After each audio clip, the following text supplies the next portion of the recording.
Welcome back, everybody, to another episode of Explain This. I'm with the star of the show, Robin Riddle. Robin, how you doing? Doing great. How about you? I'm wonderful. As always, I'm excited about this topic today, especially, going into winter.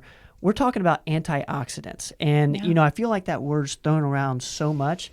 And even I, being, at performance medicine and everything, I still don't quite understand what it is. Yeah. So okay. let's talk antioxidants. Well, I'm doing this to kind of bridge into a whole series on antioxidants because it's a wide category. There's a lot of different antioxidants and they all do a lot of different stuff. Okay. So going to kind of give a baseline of what antioxidants are and talk about one of my favorites. Okay. So first of all, to back up though, why do we need antioxidants? So we have free radicals that float around in our body. These are unstable molecules because they have an unpaired electron. If we go like way back to science class, ninth grade kind of thing.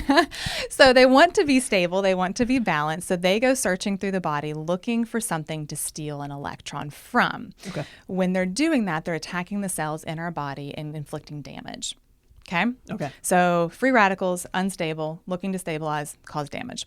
Those free radicals doing that and that damage causes a lot of chronic diseases, leads to tons of inflammation, cognitive decline, but also our physical signs of aging are coming from that oxidative stress, which is the damage caused by the free radicals. So these free radicals are floating around, and over time they attach to other cells in our body, and that's a bad thing when they do that. That's a bad thing. Okay. They're causing damage to those cells, and so, you damage the cells of our body. It's not good for the body. And oxidative stress is when that happens.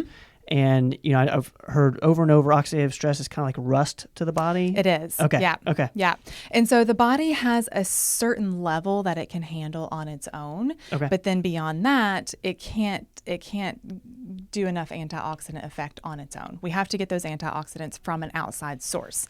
So that's where you hear about antioxidants so much through food and supplements and things like that. So antioxidants fight the free radicals by going in and giving them that other electron that they want. So free radicals get neutralized by giving them what they want. Now they're balanced, now they're happy, now they're not causing damage anymore. Okay. Got it. So the body can do that to a very small extent on its own. Once those free radicals outweigh our natural antioxidants that we have in our body, that's where oxidative stress comes from. Oxidative stress leads to chronic illnesses, diseases, aging, all the things that we don't want to happen. Got it. So this is more in terms of aging more so than, say, catching a virus or an infection. Yeah, it helps immune system, absolutely. Okay. But I like to look at the big picture long term, like how are we going to avoid having cognitive decline? How are we going to avoid our wrinkles? Right. How are we going to avoid heart damage? Things like that. Getting that chronic issue down. How do we get free radicals? Like how do those develop? Is important to know that too. So sun exposure is one thing. Just being in the sun can develop free radicals. Okay. Of course, smoking, pollution in general, chemical exposures, the things that we eat. Eating a lot of processed foods, lots of chemicals, all of that can get free radicals into the body and cause oxidative stress, but also just like our normal daily living. Like it just happens. It's a normal process. Right. We just need to balance it out. Right. You can't live without having some free radicals. It happens. So we just have to balance it out. So how do we balance that? Using antioxidants. There's a bunch of different families of antioxidants. And within those families, there's better and stronger antioxidants. You'll have a list of 10 that fall into that family, but there's stronger ones on that list. Does that make sense? Yes. And would stronger ones be necessary when you have more free radicals, or is it just based on what type of free radical? I'm more just get the biggest bang for your buck. Okay. So if you're going to take an antioxidant, why not take the best one? Yes. Like, let's be honest, we want the best. So the one that I want to talk about today and that I love so much is called Astaxanthin. Okay. Most people have probably never heard of it. Say that one more time for me. Astaxanthin. Astaxanthin. Okay. Astaxanthin. Astaxanthin. Okay. Google it. But anyways, it falls in the carotenoid family. Okay. So they tell you eat your carrots, good for your eyes, that kind of thing. It's in that family. but it is one of the strongest ones out there. So astaxanthin is 20 times stronger than beta carotenoids. It's 1,000 times stronger than vitamin C.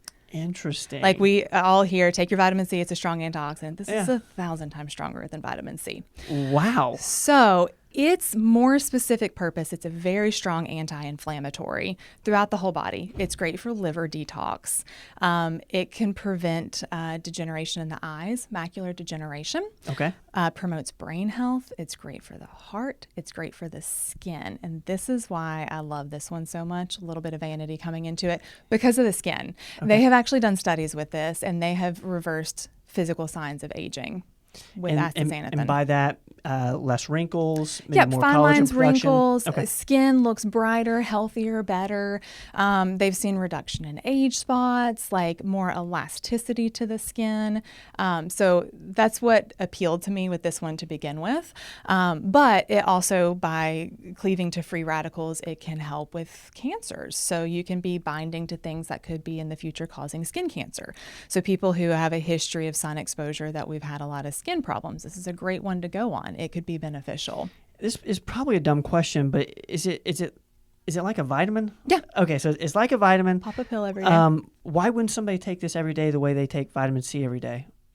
That's what I'm saying. That's the question, guys. Why wouldn't you? Saying. Why wouldn't you? Okay. And so you can stay on it for a long period of time. Yeah, and I'm a fan of cycle your antioxidants. Okay. Use different ones depending on what you're going for. Use ones from different families. There's nothing wrong with being on a couple of different ones because different families of antioxidants have different purposes, which we'll get to more in later videos.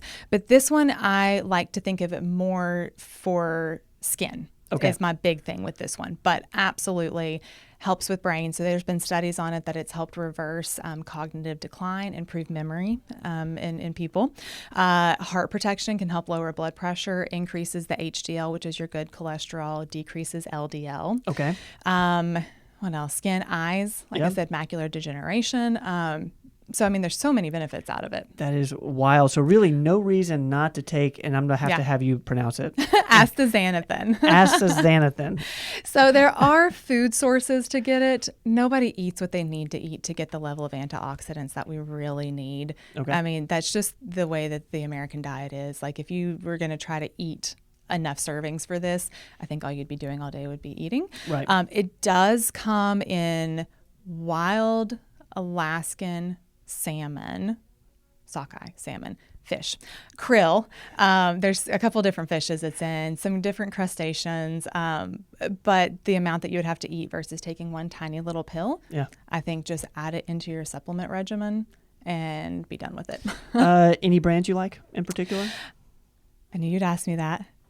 Has an S and an R on it. I can Solar Ray. think it. No, it's a black bottle, and the pill is black. Okay. Yeah. That's how I can remember it. And I'm like, oh, that's the one. Because, most supplements all look the same color. This is a tiny little black liquid gel. Well, this is a note to our editing team. Can you put it right there? Yeah. Right there. That's my brand. That's what we're talking about. Sorry, guys. But it is. It's an awesome antioxidant. I want to get into more of the antioxidants with you guys, but this is in the carotenoid family, eye, skin, brain, heart. Great one to add into your regimen. All right. One more time. Say it, and we're gonna do our outro. Astaxanthin. Guys, check that out. You name it, we explain it. We'll be back next time. Don't go away.